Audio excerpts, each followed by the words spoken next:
Mercy, said Caderousse, crossing himself.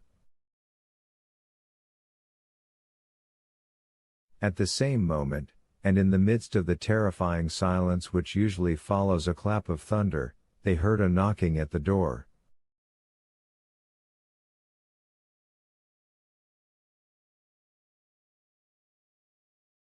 Caderousse and his wife started and looked aghast at each other. "Who's there?" cried Caderousse, rising, and drawing up in a heap the gold and notes scattered over the table, and which he covered with his two hands. "It is I," shouted a voice. "And who are you? ? Pardieu, Johannes, the jeweler. Well, and you said I offended the good God," said La Carconte with a horrid smile.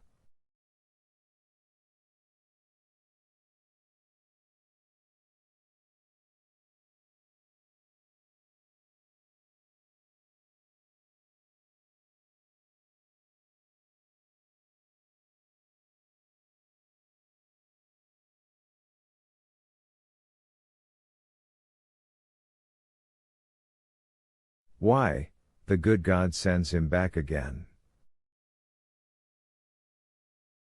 Caderousse sank pale and breathless into his chair.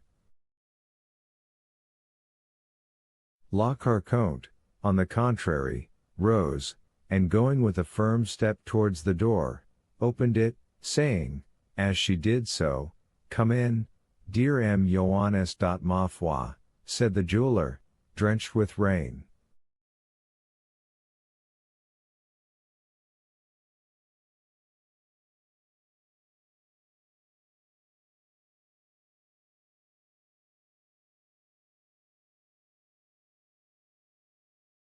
"I am not destined to return to Beaucaire tonight. The shortest follies are best, my dear Caderousse. You offered me hospitality, and I accept it, and have returned to sleep beneath your friendly roof."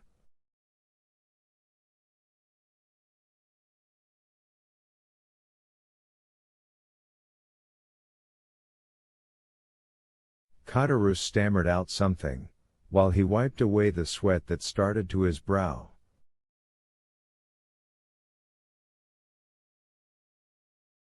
La Carconte double-locked the door behind the jeweler. Chapter 45. The Rain of Blood.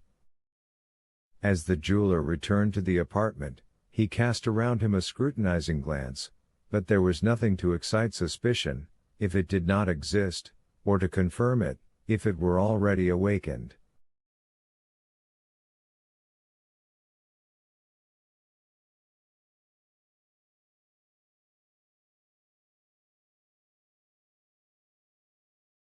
Caderousse's hands still grasped the gold and banknotes, and La Carconte called up her sweetest smiles while welcoming the reappearance of their guest.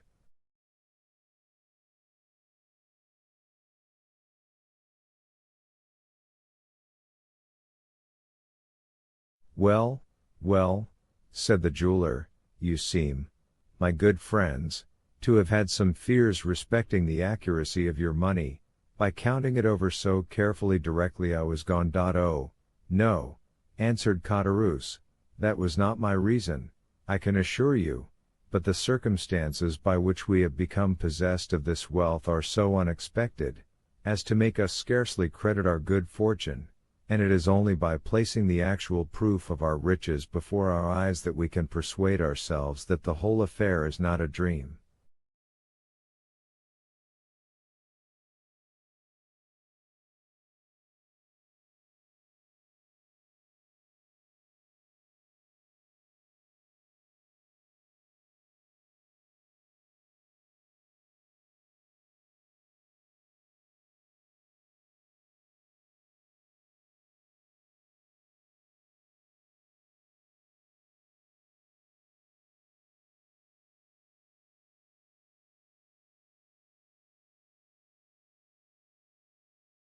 The jeweler smiled. "Have you any other guests in your house?" inquired he. "Nobody but ourselves," replied Caderousse. The fact is, we do not lodge travelers. Indeed, our tavern is so near the town, that nobody would think of stopping here. Then I am afraid I shall very much inconvenience you. Inconvenience us?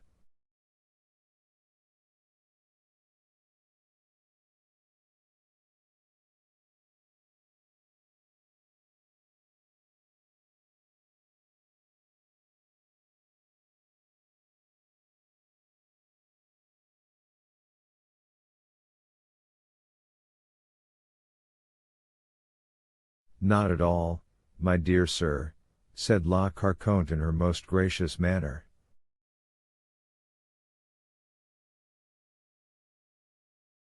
Not at all, I assure you. But where will you manage to stow me? In the chamber overhead. Surely that is where you yourselves sleep? Never mind that, we have a second bed in the adjoining room.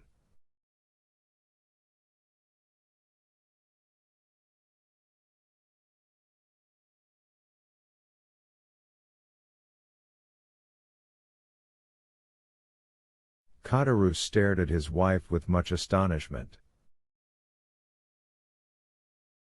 The jeweler, meanwhile, was humming a song as he stood warming his back at the fire La Carconte had kindled to dry the wet garments of her guest, and this done, she next occupied herself in arranging his supper, by spreading a napkin at the end of the table, and placing on it the slender remains of their dinner, to which she added 3 or 4 fresh laid eggs.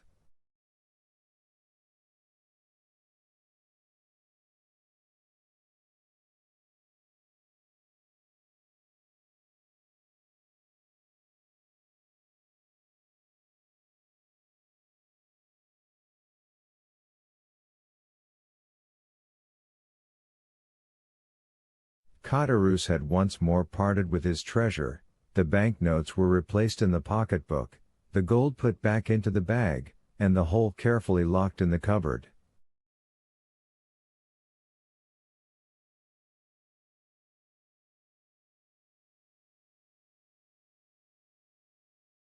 He then began pacing the room with a pensive and gloomy air, glancing from time to time at the jeweler, who stood reeking with the steam from his wet clothes, and merely changing his place on the warm hearth, to enable the whole of his garments to be dried.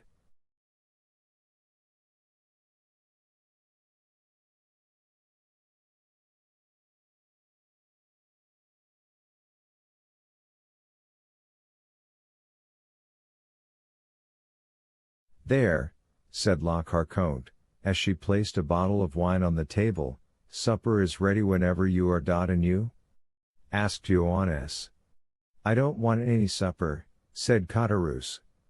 We dined so very late, hastily interposed La Carconte. Then it seems I am to eat alone, remarked the jeweler. Oh, we shall have the pleasure of waiting upon you, answered La Carconte, with an eager attention she was not accustomed to manifest even to guests who paid for what they took.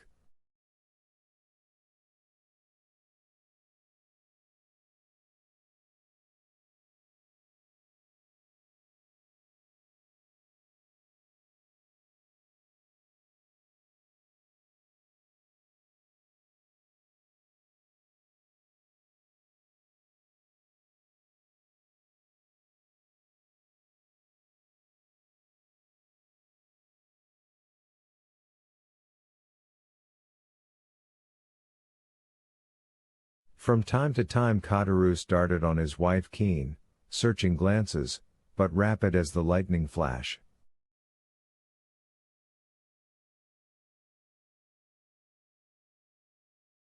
The storm still continued. There, said La Carconte, do you hear that? Upon my word, you did well to come back. Nevertheless, replied the jeweler, if by the time I have finished my supper the tempest has at all abated, I shall make another start. It's the Mistral, said Caderousse, and it will be sure to last till tomorrow morning.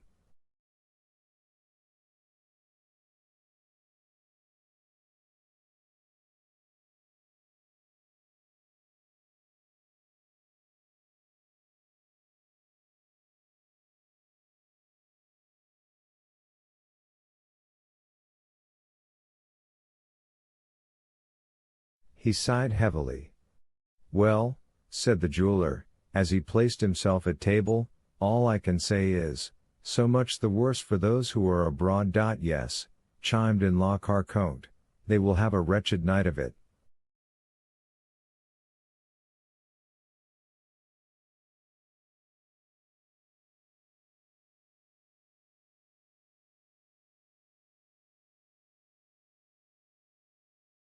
The jeweler began eating his supper, and the woman, who was ordinarily so querulous and indifferent to all who approached her, was suddenly transformed into the most smiling and attentive hostess.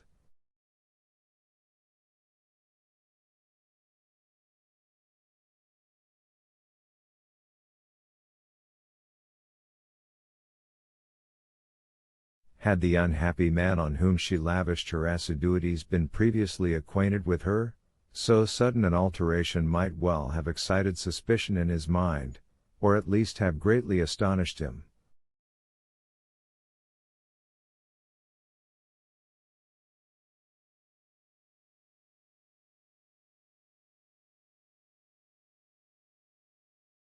Caderousse, meanwhile, continued to pace the room in gloomy silence, sedulously avoiding the sight of his guest, but as soon as the stranger had completed his repast, the agitated innkeeper went eagerly to the door and opened it.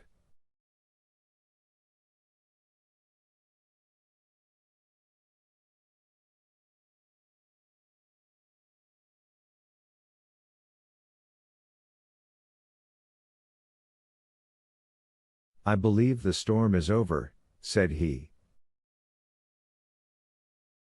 But as if to contradict his statement, at that instant a violent clap of thunder seemed to shake the house to its very foundation, while a sudden gust of wind, mingled with rain, extinguished the lamp he held in his hand.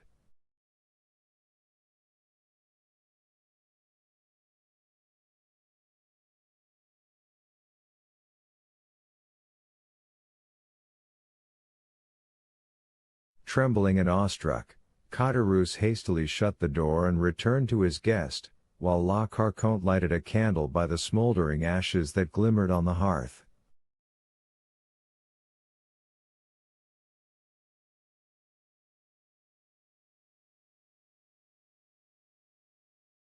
"You must be tired," said she to the jeweler. "I have spread a pair of white sheets on your bed. Go up when you are ready, and sleep well."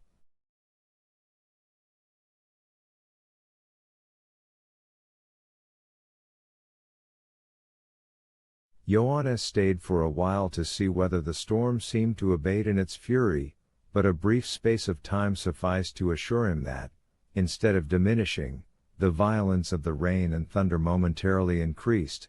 Resigning himself, therefore, to what seemed inevitable, he bade his host good night, and mounted the stairs.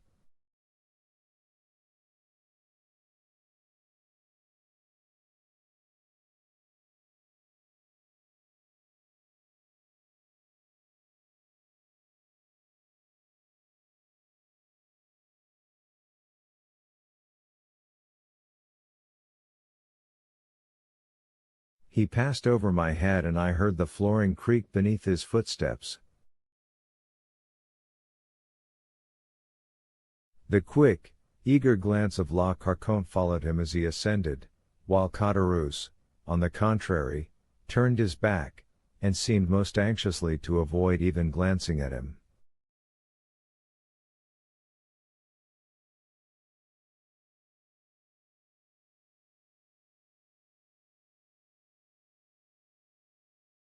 All these circumstances did not strike me as painfully at the time as they have since done.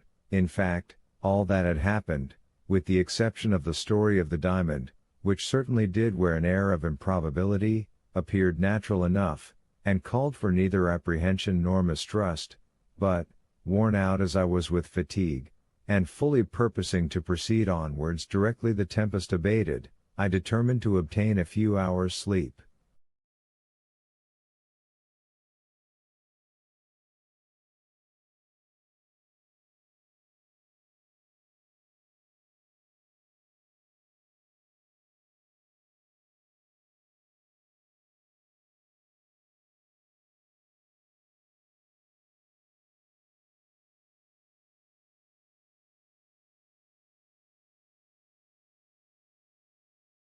Overhead I could accurately distinguish every movement of the jeweler, who, after making the best arrangements in his power for passing a comfortable night, threw himself on his bed, and I could hear it creak and groan beneath his weight.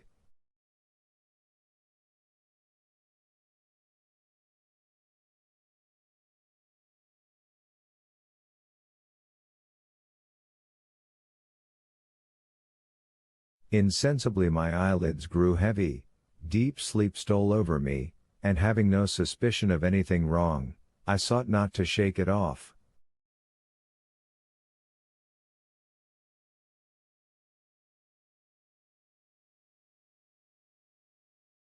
I looked into the kitchen once more and saw Caderousse sitting by the side of a long table upon one of the low wooden stools which in country places are frequently used instead of chairs. His back was turned towards me, so that I could not see the expression of his countenance, neither should I have been able to do so had he been placed differently, as his head was buried between his two hands.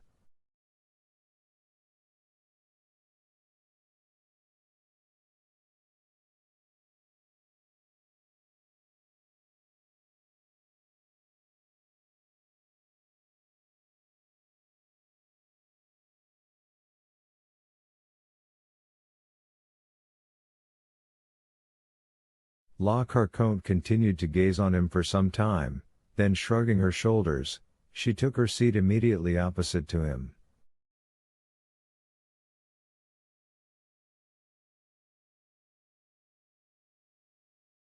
At this moment the expiring embers threw up a fresh flame from the kindling of a piece of wood that lay near, and a bright light flashed over the room.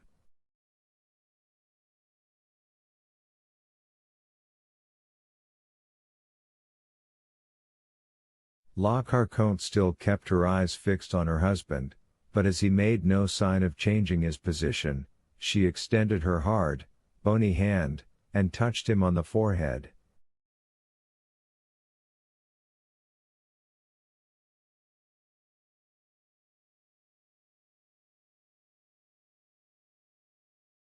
Caderousse shuddered.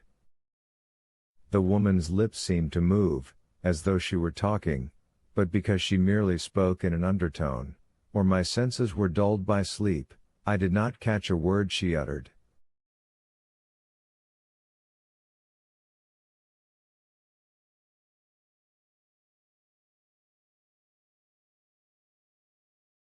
Confused sights and sounds seemed to float before me, and gradually I fell into a deep, heavy slumber.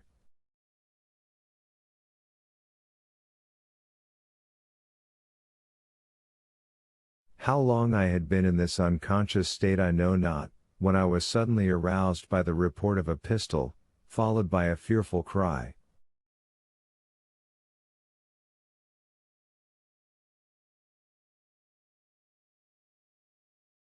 Weak and tottering footsteps resounded across the chamber above me, and the next instant a dull, heavy weight seemed to fall powerless on the staircase.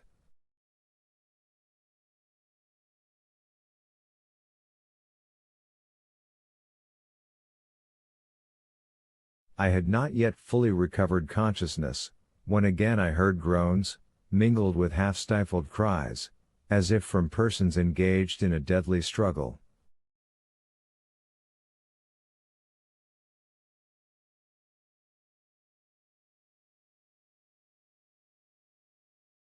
A cry more prolonged than the others and ending in a series of groans effectually roused me from my drowsy lethargy.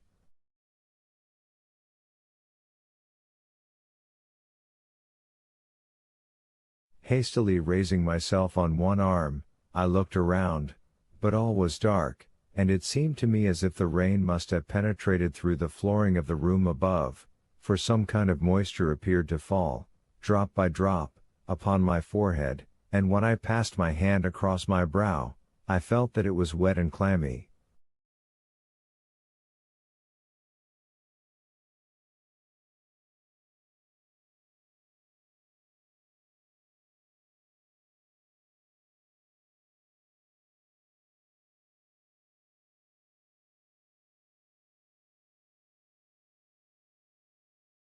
To the fearful noises that had awakened me had succeeded the most perfect silence, unbroken, save by the footsteps of a man walking about in the chamber above.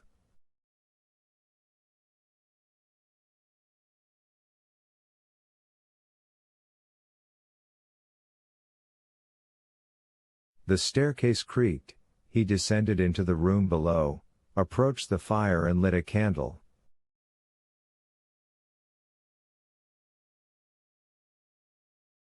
The man was Caderousse, he was pale and his shirt was all bloody. Having obtained the light, he hurried upstairs again, and once more I heard his rapid and uneasy footsteps.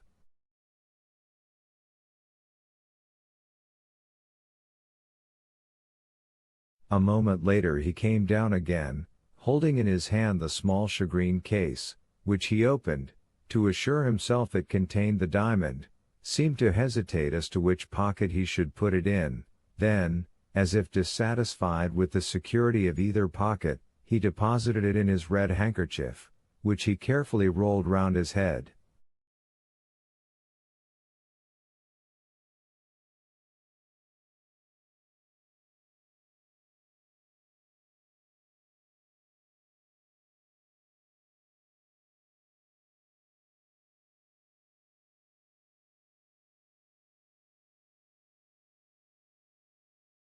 After this he took from his cupboard the banknotes and gold he had put there, thrust the one into the pocket of his trousers, and the other into that of his waistcoat, hastily tied up a small bundle of linen, and rushing towards the door, disappeared in the darkness of the night.